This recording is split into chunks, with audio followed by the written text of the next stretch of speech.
पिछले क्लास में हम लोग कौन सा पाठ पढ़ रहे थे? जंतुओं में अनुकूलन, एडेप्टेशन इन एनिमल्स, एडेप्टेशन इन। इसको पढ़ते पढ़ते हम लोगों ने क्या देखा कि निवास स्थान के लिए अनुकूलन, निवास स्थान के लिए मैदानी जंतु, ठीक है। उसके बाद हम लोग कहाँ देख रहे थे? अब चलो वृक्षीय जंतु पर पढ़ेंगे, है ना। तो आज के क्लास में हम लोग वृक्षीय जंतु से शुरू करेंगे। देखो, वृक्षीय जंतुओं की बाहें और टांगें मजबूत होती हैं। कैसी होती हैं? बाहें और टांगें। कहाँ है? वृक्ष पर चढ़ेगा कुतरेगा, ऑटोमेटिक एक्सरसाइज होगा और मजबूत हो जाएगा, कोई दिक्कत भी। तो बाहें और टांगें मजबूत होती हैं। वृक्षों पर रहने वाले बंदरों के हाथ एवं पूंछ बहुत लंबे होते हैं। कैसे होते हैं? हाथ एवं पूंछ बहुत लंबे होते हैं। इनकी सहायता से ये एक शाखा से दूसरी शाखा तक छलांग लगाते हैं। कैसे छलांग लगाते हैं? यहीं पर देखते रहो किताब में, वहाँ क्यों देख रहा? बंदर, अपने किताब पर ध्यान दीजिए। बंदर अपनी पूंछ से किसी शाखा को पकड़ लेते हैं तथा उल्टे पलटकर झूलते रहते हैं। देखा कभी झूलते हुए? बंदर को झूलते देखा? हाँ, ठीक है। बंदर झूलते रहते हैं। गिलहरियों और छिपकलियों को उनके नुकीले पंजे वृक्षों पर चलने में सहायता करती हैं। तो जो है गिलहरियों और छिपकलियों को कौन मदद करता है? उनका नुकीला पंजा जो है वृक्षों पर चलने में मदद करता है। आगे आ जाइए। ये कौन सा है? वायवीय जंतु। अब आइए पक्षी, कीट, चमगादड़। अब आइए कि वायवीय जंतु कैसे होते हैं। पक्षी, कीट, चमगादड़ अपना अधिकतर समय वायु में उड़ने में बिताते हैं, इसलिए इन्हें वायुवीय जंतु कहते हैं। क्या कहते हैं? वायुवीय जंतु। उड़ने के लिए इनके पंख होते हैं। कैसे होते हैं? पंख होते हैं। पक्षियों की हड्डियां खोखली होने से हल्की होती है। पक्षियों की हड्डियां कैसी होती है? खोखली होती है। कैसी होती है? खोखली होने के चलते ये हड्डियां जो है हल्की होती है और उसमें भी हवा भर जाता है। जब हवा भरता है तो बहुत दूर तक उसी के सहारा से वो उड़ता रहता है। उनके मांसपेशियों की सहायता से पक्षी और चमगादड़ अपने पंखों को ऊपर नीचे फड़फड़ाते हैं। तो जो है अपनी मांसपेशियों की सहायता से कौन? पक्षी और चमगादड़। कौन? पक्षी और चमगादड़ जो अपने पंख फड़फड़ाते हैं। पक्षियों के पैरों की अंगुलियां और पंजे की आकृति उन्हें वृत्त की शाखाओं को जकड़कर सुरक्षित बैठने में सहायता करती हैं। कौन? पक्षियों के पैरों की अंगुलियां और पंजे क्या करता है कि किसी वृक्ष को जो है वो पकड़कर उसको रहता है बढ़िया से, कोई दिक्कत भी। अब आगे आ जाइए, इसमें क्या होगा? रेगिस्तानी क्षेत्र के जंतु। क्या है? रेगिस्तानी क्षेत्र के जंतु। रेगिस्तानी क्षेत्रों में रेतीली मिट्टी और चट्टानें पाई जाती हैं। ऐसे क्षेत्रों में वनस्पति नाम मात्र की ही होती है वनस्पति उपलब्ध होती है। रेगिस्तानी क्षेत्रों वाले जंतुओं में सबसे प्रमुख जंतु कौन है? ऊंट है। रेगिस्तानी क्षेत्र के जंतुओं में सबसे प्रमुख कौन है? ऊंट है। इसके निम्नलिखित लक्षण होते हैं। इसके कैसे लक्षण होते हैं? नंबर 1, ऊंट के पैर लंबे और उनका आकार गद्दीदार और चौड़ा होता है। कैसा होता है? गद्दीदार होता है, ठीक है, और चौड़ा होता है। पैरों के ये लक्षण से उसे मरुस्थल रेतीली भूमि पर मीलों चलने अथवा दौड़ने में सहायता करती है। तो गद्दीदार होने के कारण वो क्या करता है? मीलों चल भी जाता है और मीलों दौड़ भी जाता है, ठीक है। ऊंट की पीठ पर कुबड़ बना होता है जिसमें वो भोजन चर्बी वसा के रूप में संचित रखता है। तो क्या होता है? ऊंट की पीठ पर जो है कुबड़ रहता है, उससे वो क्या करता है? भोजन को वहीं जमा करके रखता है वसा के रूप में। क्या बोलता है? कैसे रूप में? वसा के रूप में जमा रखता है। भोजन ना मिलने पर ऊंट इसी कुबड़ में संचित वसा का उपयोग करता है। और जब जो है ऊंट को भोजन नहीं मिलता तो क्या करता है? वसा का ही उपयोग करता है। हम लोगों के इंसानों के साथ भी वैसा ही होता है। पेट के ऊपर जो ये चर्बी जमा होता ना है, तो जिसको जितना चर्बी, वो अगर उतना दिन भूखा रहना उसको पड़ गया, मान लो भोजन नहीं है, ठीक है, तो वो शरीर क्या करता है, वो चर्बी को ही गला गला कर उसी से जो है एनर्जी बनाकर उसको अति शरीर को ताकत देता है। कोई दिक्कत भी? तो उसी वही बात सेम ऊँट के साथ भी है। अभी यहाँ आगे आ जाओ। ऊँट रेगिस्तान में कई दिनों बिना पानी के भी जीवित रह सकता है। वह अपने पेट में स्थित थैलियों में पानी संचित कर लेता है। क्या करता है? पानी को पेट में, ऊँट के पेट में थैली होती है, क्या होती है, उसमें जो है पानी जमा कर लेता है। रेगिस्तान में ऊँट सामान पहुंचाने यातायात के साधन के रूप में बहुत उपयोगी होता है। कैसा होता है? बहुत उपयोगी। इसलिए इसे रेगिस्तान का जहाज भी कहा जाता है। तो जो है ऊँट को रेगिस्तान का जहाज क्यों कहा जाता है? क्योंकि ये रेगिस्तान में अपने गद्दीदार पैर के चलते बहुत आसानी से दौड़ सकता है ना, बड़ा जानवर है, इसलिए वो सामान सब गाड़ी वाड़ी सब खींच लेता है, कोई दिक्कत भी, इसलिए इसको रेगिस्तान का क्या बोलता है, जहाज कहता है।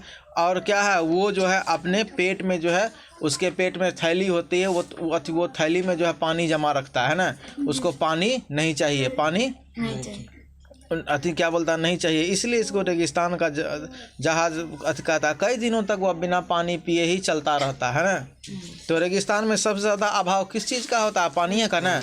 और जो बिना पानी पिए चलेगा तो वो रेगिस्तान में फ़ायदा नहीं हो जाएगा। चलो आगे।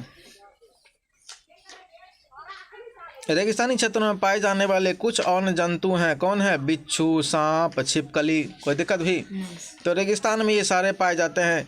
इन क्षेत्रों में दिन बहुत गर्म तथा रातें ठंडी होती है। रातें कैसी होती है? ठंडी। इन क्षेत्रों में जंतु दिन के समय विभिन्न स्थानों पर छिपे रहते हैं। जंतु क्या करते हैं? रेगिस्तान में दिन के समय छिप जाते हैं। क्या करते हैं? दिन के समय छिप जाते हैं और रात्रि में भोजन के लिए बाहर निकलते हैं। तो भोजन चाहिए ना, दिन में तो छिप जाएगा तो रात में भोजन चाहिए ना, तो रात में भोजन के लिए बाहर निकलते हैं। आगे आइए। ठंडे क्षेत्रों के जंतु। अब आ जाओ, ठंडे क्षेत्रों के जंतुओं के बारे में पढ़ते हैं कि ठंडे क्षेत्रों के जंतु कैसे होते हैं। आ जाओ। ठंडे क्षेत्रों में रहने वाले जंतु जैसे भेड़, याक, पहाड़ी बकरी, हिमालयी खरगोश व ध्रुवीय भालू भी त्वचा के नीचे वसा चर्बी की मोटी परत होती है। क्या होती है? त्वचा के नीचे चर्बी की मोटी परत होती है और ऊपर लंबे और घने बाल होते हैं। और जो है क्या बोलता है, चर्बी के नीचे जो है तुमको त्वचा के ऊपर कैसी होती है? ऊंचे और लंबे घने बाल होते हैं। वसा की मोटी परत और घने बाल इन्हें भयंकर सर्दी को सहन करने के लिए योग्य बना देते हैं। तो वसा की मोटी परत, चर्बी की मोटी परत और बाहर घने बाल इनको क्या करते हैं? इनको जो है भयंकर सर्दी को सहने में सहायता करता है। कोई दिक्कत भी? आगे आ जाओ। अब आ जाओ जलीय जंतु के बारे में पढ़ते हैं कि ये कैसे होते हैं। ये सब हम लोग किसके बारे में पढ़े? ठंडे क्षेत्र के जंतु ने। आ जाओ जलीय जंतु। मछली ऐसा जलीय जंतु है जो अपना पूरा समय जल में व्यतीत करती है। किस में करती है? जल में मछली। चलो, मछली का शरीर जल में रहने तथा गति करने के लिए अनुकूल है। कैसा है? उसका शरीर ही बना है जल में रहने के लिए। मछली का शरीर बीच में चौड़ा और दोनों सिरों पर अपेक्षाकृत पतला होता है। मछली का शरीर कैसा होता है? बीच में चौड़ा और दोनों सिरों पर अपेक्षाकृत पतला होता है। इस प्रकार शारीरिक बनावट को धारा रेखित आकृति कहते हैं। क्या कहते हैं? धारा रेखित आकृति कहते हैं। इस प्रकार की आकृति जल को ढकेल कर आगे बढ़ने में मछली की सहायता करती है। जल को ढकेल देता है और वो खुद उसका शरीर आगे वो खींच लेता है। आगे आइए। क्यों उसमें धारा बना हुआ है? जल में तैरने के लिए मछली के पंख भी सहायता करते हैं। तो जल में तैरने के लिए कौन सहायता करता है? मछली का पंख भी। आगे आ जाओ। मछली के शरीर में एक बड़ा ऊपर पंख होता है। एक बड़ा पंख ऊपर होता है। कैसा होता है? एक बड़ा पंख ऊपर होता है। उसके दो छोटे पंख नीचे वह आगे की ओर तथा दो जुड़वा पंख नीचे की ओर होते हैं। क्या होता है? दो पंख ऊपर और दो जुड़वा पंख नीचे होता है। ठीक है। शरीर के आगे भाग में भी जुड़वा पंख होते हैं। मछली की पूंछ में भी एक में भी एक पंख होता है। पूंछ में क्या होता है? पूंछ में भी एक पंख है, ठीक है। उससे वो क्या करता है? होता है मछली अपने जुड़वा पंखों द्वारा पानी को पीछे धकेलती है। पानी को क्या करती है? पीछे धकेलती है। अकेला पंख मछली का संतुलन बनाए रखने में सहायक होता है। तो जो है मछली का संतुलन कौन बनाता है?